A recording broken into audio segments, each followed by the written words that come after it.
I have to say that really for the last couple of months I have been causing myself a lot of suffering. And that is based on what is happening in the world today. And I realized that sending out negativity only gets back more negativity.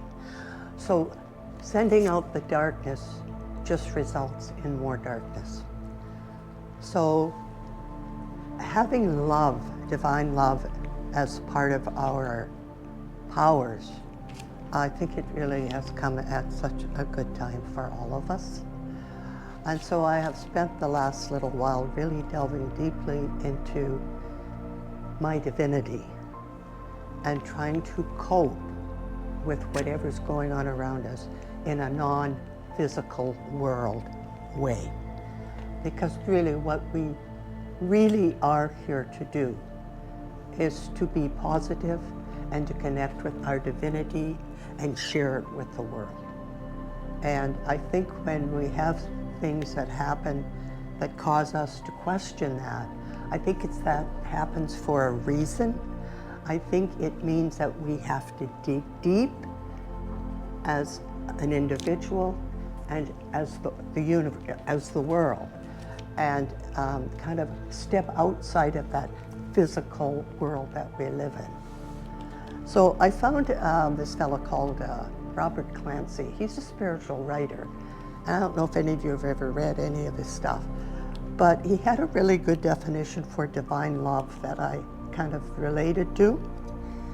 And he said, your soul is made from all of the purest love in the universe. You can't get any closer to heaven than that.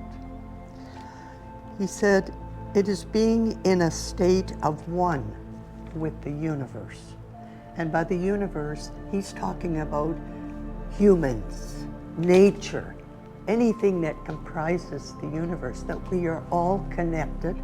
I mean, quantum physics will tell you that. And so we're really all a piece of a whole.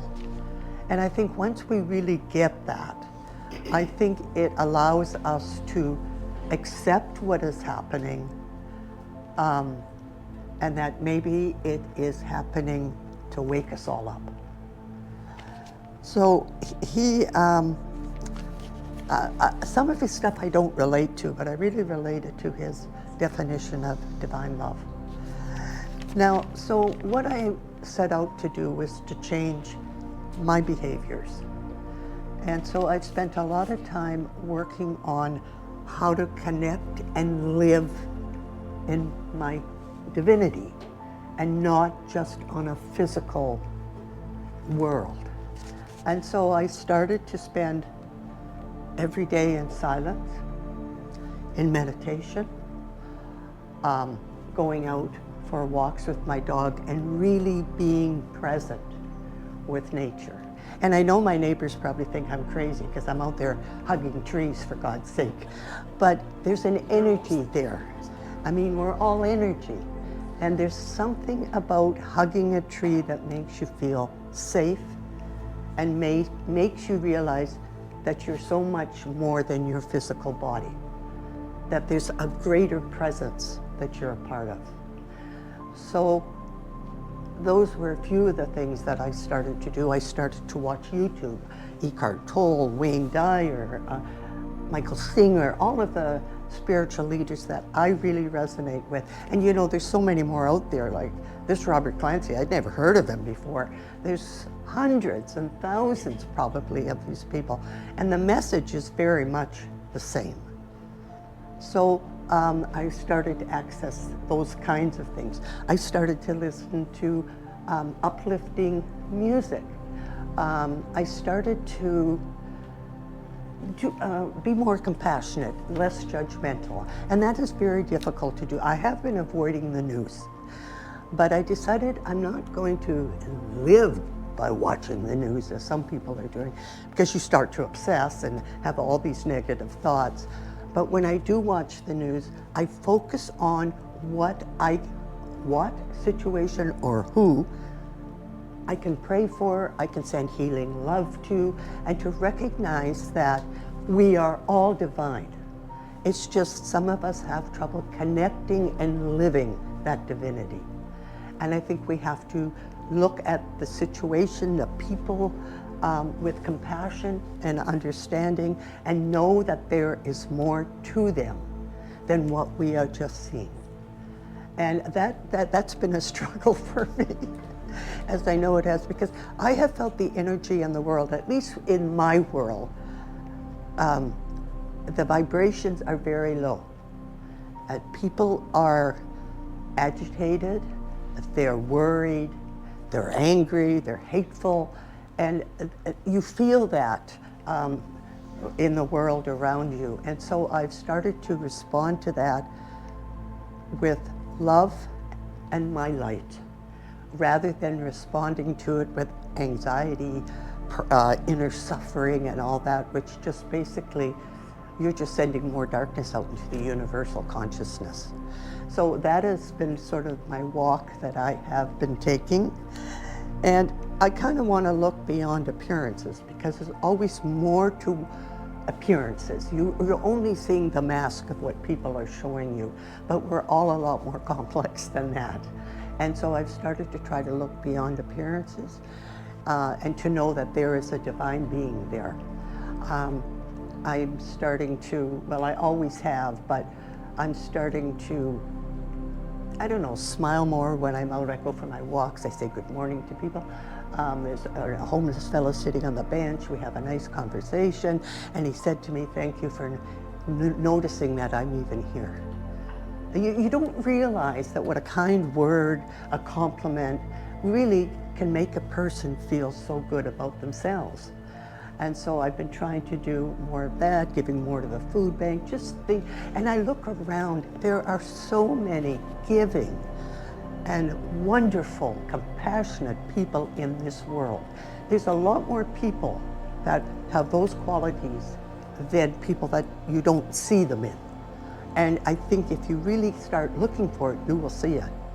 I mean, all those rescue groups for abused animals, people who look after the homeless, they take sandwiches, they take water, Main Street Project. I mean, these are all nonprofit organizations that are working with volunteers.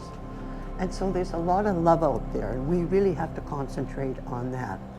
So I think, you know, the saying, let there be light, we really do need to shine our light. And people, you will attract that to yourself. If you're out there being negative and hateful, that's what you're gonna get. And it just is a vicious circle. So how has that changed how I'm living in this world right now? I feel closer to God, and I feel closer, I know God's here. I know I'm part of that bigger piece of consciousness. I feel safer, I'm less stressed, I'm more trusting in the universe and that there's a reason for that things are happening. I find that I sleep better because I'm not stressing over everything at night. I find that I'm relating better to friends and family, and I'm accepting different opinions. My ego is getting smaller and smaller, and the ego causes so much suffering.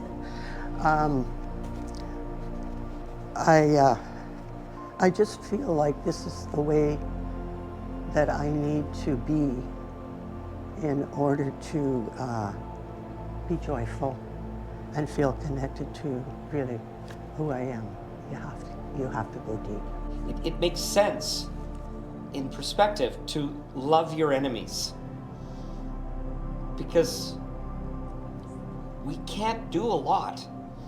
And one of the sayings that I liked was, love your enemies, it drives them crazy. Kind of humorous. Love is the ability and willingness to allow those that you care for to be what they choose for themselves, without any insistence that they satisfy you. I mean, I relate to that as a mother and a grandmother, is that you'll always love them. That's right. But you do try to impose your belief system and how you think they should be behaving and what they should be doing on them.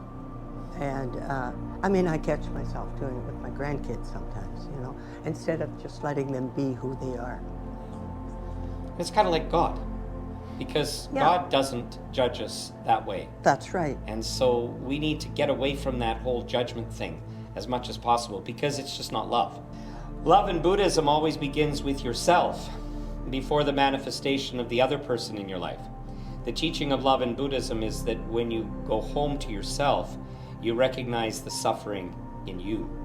And then the understanding of your own suffering will help you feel better. And to love because you feel the completeness, the fulfillment in yourself. So you don't need another person to begin to love. You can begin with yourself.